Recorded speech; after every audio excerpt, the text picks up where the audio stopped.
Hi, my name is Selena Ela Moon, and I am going to teach you 5 ways to overcome decision-making fatigue as a CEO. Stay tuned to find out more.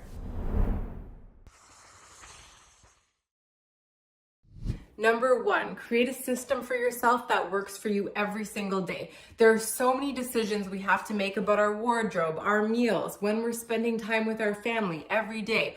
Why not put this into a system so that it becomes easier for you throughout the week so you don't have to make those decisions on the fly when you have other high-level decisions coming into your energy and your mind every single day, bombarding you with so much noise and so much stimulus you can barely keep up. Number 2, strategize your highest level decisions first thing in the morning. When you wake up first thing in the morning, that is when your mind is capable of making the most strategic decisions. Did you know that? Which means that if you have any high level decisions that you've been working out, maybe the night before you were feeling really perplexed or confused about what you were going to do the next day, but has it ever happened to you that the next day you wake up in the morning and aha, the answer just finally hits you? Don't ignore that. Make sure you're paying attention to what you're thinking first thing in the morning, because that strategizing mind is on full-fledged during that time. Number 3, become a delegation master. What that means is that as the CEO, you're going to have to really pay attention to the big picture ideas of this company. You're going to want to stay focused on the future and get a big picture understanding of how the company is moving forward.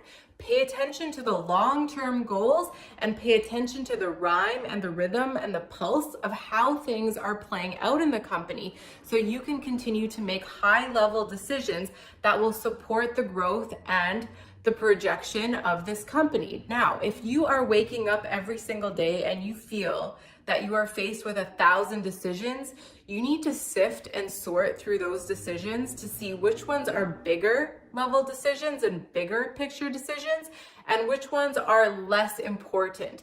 The less important decisions should be actually delegated to someone on your team. Chances are you have people on your team who have already proven themselves that they understand the values of the company and that they're capable of making these decisions. It's time for you to delegate and start trusting the people in your team. Number 4, make sure you have a gatekeeper. A gatekeeper is somebody that will ensure that before anything lands in your inbox or on your phone or in your office or on your desk, that whatever that is actually relevant and applicable to you and your position. If there are a series of decisions that are showing up on your desk that are not applicable to you, then this means that you are wasting time sorting and sifting on things that are not even important for you.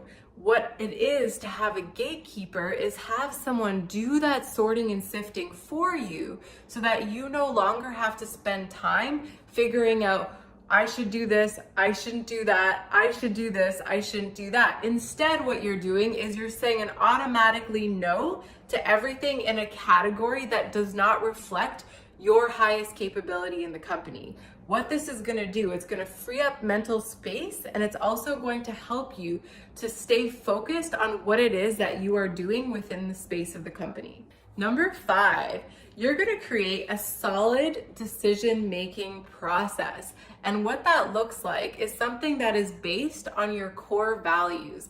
Once you have established your core values and you know exactly what it is that you are reaching towards within the scope of the company, your decisions could be based solely on those aspects. For example, if your core values within the scope of your company right now are based on philanthropy, you want to ask questions within the scope of philanthropy, whether or not a decision is going to lead you towards that or away from that. If your job as a company is to create more happiness in this world, when you are making a decision, you want to ask yourself, is this going to breed more happiness in the world, or is it going to make people less happy? If you're a company that is focused on the environment and wanting to make sure that the environment is a beautiful place to be for future generations, then your decision should be coming from that place of recognizing whether or not the decision you're about to make is going to have an environmental impact in a positive or negative way. Now, within my company, I've been coaching CEOs for the last 11 years. And one thing that I personally find most supportive in making decisions in my company has a lot to do with integrity. I love working with clients that are actually in the heart space when they're connecting to their business. So when I choose to work with the best CEOs that I believe have the power to change the world, what I'm looking for is someone who has a powerful story and who's passionate about what they're doing, but who also has the qualifications to execute them. Those are my favorite clients because those are the ones that breed the most transformation.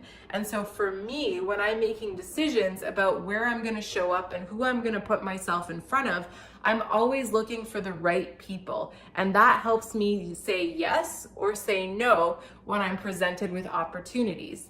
Now that you have watched my 5 potent tips on decision making and clearing your mind so that you can free yourself of mental clutter, I encourage you to like and subscribe to this channel to learn more amazing tools for CEOs to have a much more peaceful and lovely lifestyle on the inside.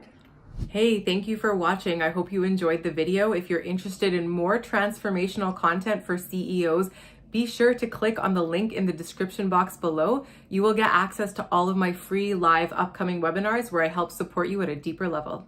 See you then.